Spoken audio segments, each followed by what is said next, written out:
It's my favorite time of the year for League of Legends, and not just because Skarner finally got revealed after 10,000 years. It's because April Fool's skins are back.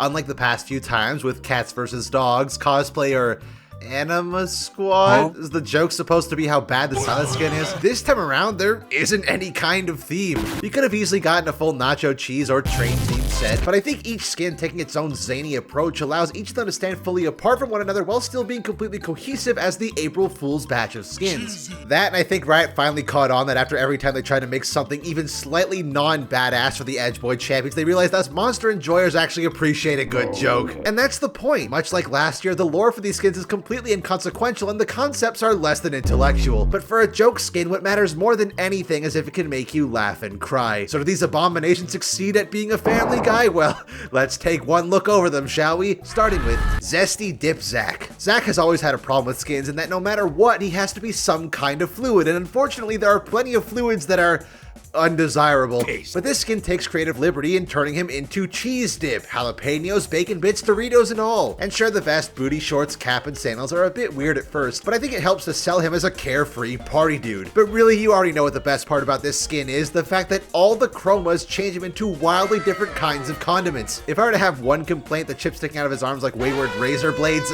I mean, I get it adds a bit more visual flair, but it makes me feel very uncomfortable to look at. I'm sure there's some kind of scientific name for a phobia like that. I mean, there's a phobia for a fear of phobias. Phobophobia. The fear of fears. Guacamole Zachary is the best chroma, 9 out of 10. Cheddar Chief Twitch. I'm honestly surprised it took this long for the Rat Champion to finally get a cheese-themed skin, mainly because it was obvious. And while I can't say I love it completely, I do enjoy a lot about it. He's always carrying that cheese knife with him, his voice lines are muffled by the giant chunk of cheese on his head, and oh yeah, the giant chunk of cheese. It's hard to be a contender in the same race as High Noon, Shadowfoot, and Ice King, but for what it is, it's just cheesy enough to be great.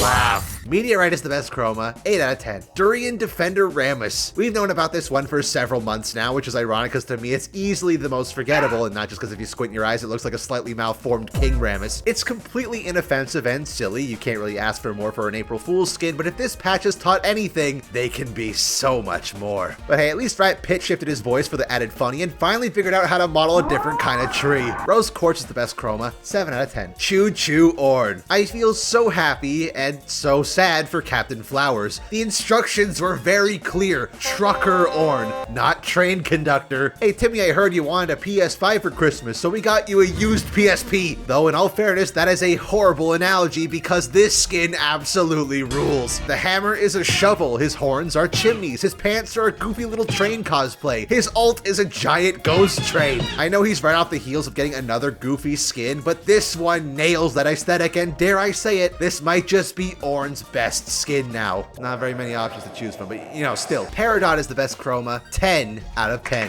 Toy Terror cho'gath. While many of League's older champions have struggled to make modern skins work for their ancient models, cho'gath has miraculously succeeded 4 times in a row, and this newest edition might just take the crown for the best of the bunch. What better way to make use of his clunky and stiff animations than to turn him into a being completely incapable of moving any other way? Not to mention fully functioning googly eyes 24/7, and a voice filter making his already squeaky toy sounding voiceover sound like a stuffed animal being strangled. Ruby is the best chroma, an unquestionable 10 out of 10. Overall, April Fool's 2024 gets a 9 out of 10. I don't know about you guys, but I want Riot to indefinitely stick to this approach when designing skins for April Fools. Consistent themes are well and good, but allowing each champion to pick their own lane, going full hog wild on the idea without any concern of how it will impact the other rest of the skins thematically, that's a level of innovation we used to have so much back in the day, and honestly, Riot, keep it up. But those are my thoughts. What do you fellas think of our newest jokey skins? Do you like them as much as I? Perhaps you wanted something a bit more serious. Perhaps you think Skarner should have been a part of this bunch. God damn it, it's been nearly 4 years since he got his last skin, and now he's got the rear. It's gonna be another 2 years before he gets one. Oh, for fuck's sake!